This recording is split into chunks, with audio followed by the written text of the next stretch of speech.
আমারে বাঁচা দোস্ত, আমি বিয়া করুম না, কেঁদেই দিল প্রিন্স, ওই বেটা ওই থামো। কাদস কিল্লাইলা, নিলয়, তিনজনই পড়ে গেলাম মহাটে। Subscribe now and press the bell icon.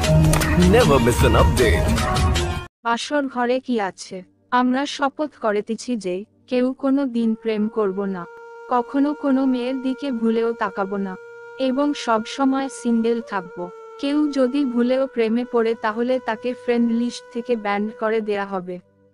শাস্তি হিসেবে আরও থাকছে তাকে ফেসবুক থেকে একদম ব্লক। হাত মেলাও। সবাই হাত মেলালো। সবাই বলতে আমরা চার বন্ধু, রুদ্র, প্রিন্স, নিলয়, শিহাব, মানে আমি। সেই ছোট কাল থেকেই আমাদের বন্ধুত্ব, কখনো কেউ কাউকে ছেড়ে যায়নি। এমনকি কলেজের গণ্ডি পেরিয়ে যখন সবাই ভার্সিটিতে ভর্তি হলাম তখনও আমরা একসাথে ছিলাম। কিন্তু আজ আমরা একসাথে নেই। নিশ্চয়ই প্রশ্ন জাগছে কেন নেই। সেই ঘটনাই আজকে আপনাদের বলবো। বিবরণ স্বরূপ, রুদ্র হচ্ছে সহজ সরল হাবাগোবা একটি ছেলে। দেখতে শুনতে বেশ ভদ্র আর দামড়া গরুর মতো মুটুরাম। তবে শালা একটু লুইচ্ছা, চোখে চশমা পরে, তাই তারে সবাই ভদ্র মনে করে। রাস্তায় কোনো মেয়ে দেখলেই এক দৃষ্টিতে হ্যাঁ করে তাকিয়ে থেকে ফুল স্কান করে ফেলে। কিছুদিন হলো সে একটা মেয়ের জুতার বাড়ি খেয়েছে, তাই তিনি এখন এই শোকে কাতর।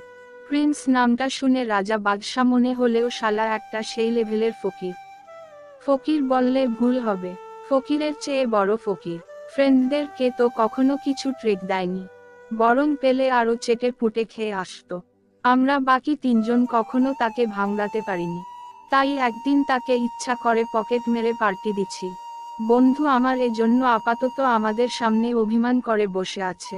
নিলয় বড় লোক বাবার একমাত্র পোলা, দেখতে অনেক কিউট, বাট একটু লাজুক, মেয়ে পেটাতে ভীষণ ওস্তাদ। ওহ সরি, ভুল বললাম, মেয়েরাই তাকে পটানোর চেষ্টা করত। নিলয় ভালো গান গাইতে পারে তো, সাথে ভালো গিটারও বাজাতে পারে। এর জন্যই হয়তো মেয়েরা তাকে দেখে ক্রাশ খাইতো। কত মেয়ে প্রেমের প্রস্তুত দেয়, বাট আমাদের এই অসহায় বন্ধুগুলোর চাঁদমাখা মুখখান দেখে না বইলা দেয়। আসলে আমরাই তাকে করতে দেই না, কারণ আমাদেরও একটা শপথ করা হয়েছে, যেটা গল্পের শুরুতেই বলছি। শিহাব নিজের প্রশংসা নিজে বললে হয়তো অনেকেই বলবে বাড়িয়ে বলছি, তাই আপাতত কিছু বলছি না। এই হলো আমাদের চার বন্ধুর সম্পর্ক। ঢাকা শহরের ব্যস্ত নগরীর কোনো এক ফ্ল্যাটে আমরা চার বন্ধু ভাড়া নিয়ে থাকি। ব্যাচেলারদের জীবন যেরকম কাটে আর কি, ঠিক সেভাবেই আমাদের দিনগুলো বেশ কাটত। সারাদিন বাইরে ঘোরাঘুরি, মৌজ মাস্তি, আড্ডা, আর সন্ধ্যা হলেই সবগুলা একসাথে জড়ো হয়ে মোবাইল গুথা। এই ছিল আমাদের নিত্যদিনের কাজ। মানুষের মন কখনো আটকা যায় না, এবং সেটা শত চেষ্টা করলেও বেঁধে রাখা যায় না। প্রিয় বন্ধু প্রিন্স, হলা যে এত বড় নিমক হারাম, লারে সামনে পাইলে এহনি কোপাইতাম।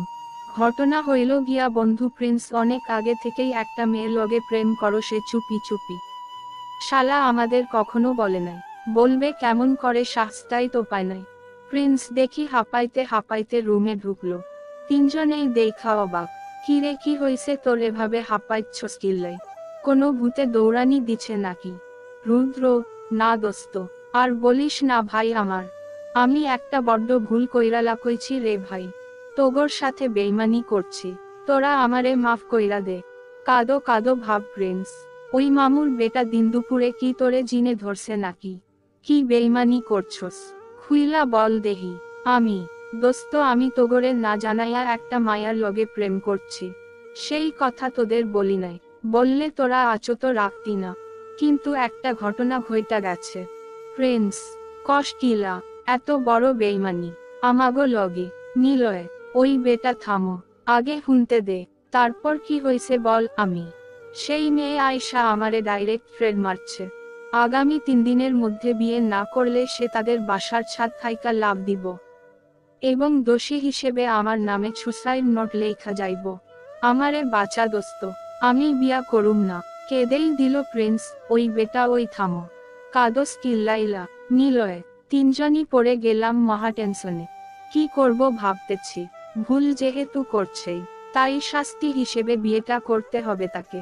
তবে একটা শর্ত, বাসর ঘরে ঢুকেই 5 মিনিটের মধ্যেই বের হয়ে আসতে হবে। এবং আমাদের সাথে আড্ডা দিতে হবে। বন্ধু আমার রাজি। কাজী এনে বিয়ে পড়ায় দিলাম।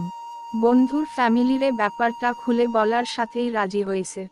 যেহেতু মেয়ে ভালো, বন্ধুর আজকে বাসর রাত। আমরা নিচে ওয়েট করতেছি তার জন্য, যেহেতু কথা ছিল বন্ধু 5 মিনিটের মধ্যেই আমাদের সাথে আড্ডায় মেতে উঠবে। 5 মিনিট গেল, 20 মিনিট গেল, 1 ঘন্টা, 2 ঘন্টা গেল। বাট বন্ধু ওই যে বাসর ঘরে ঢুকলো আর ফিরা আইলো না। এটা বড় নিমক হারামি ছিল।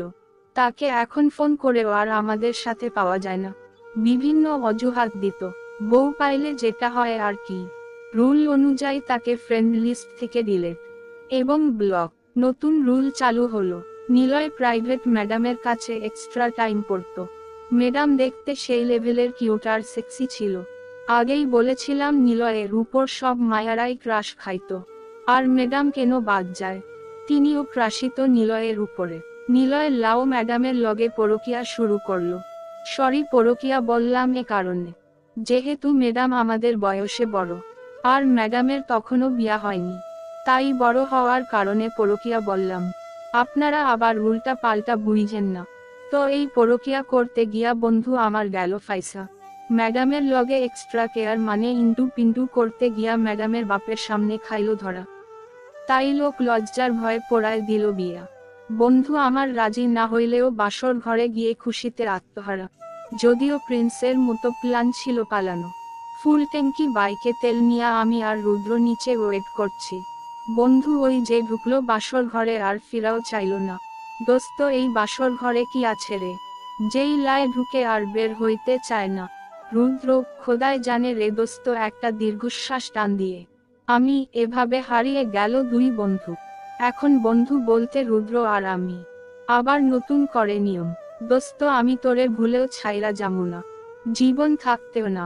দোস্ত এখন থাইকা আমরা 2 জন একলগে চলমু।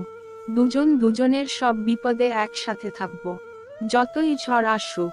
রুদ্র, দুর্লা তোর যে দামড়া বডি। ঘূর্ণঝড় আইলেও তোরে উড়াইতে পারবো না।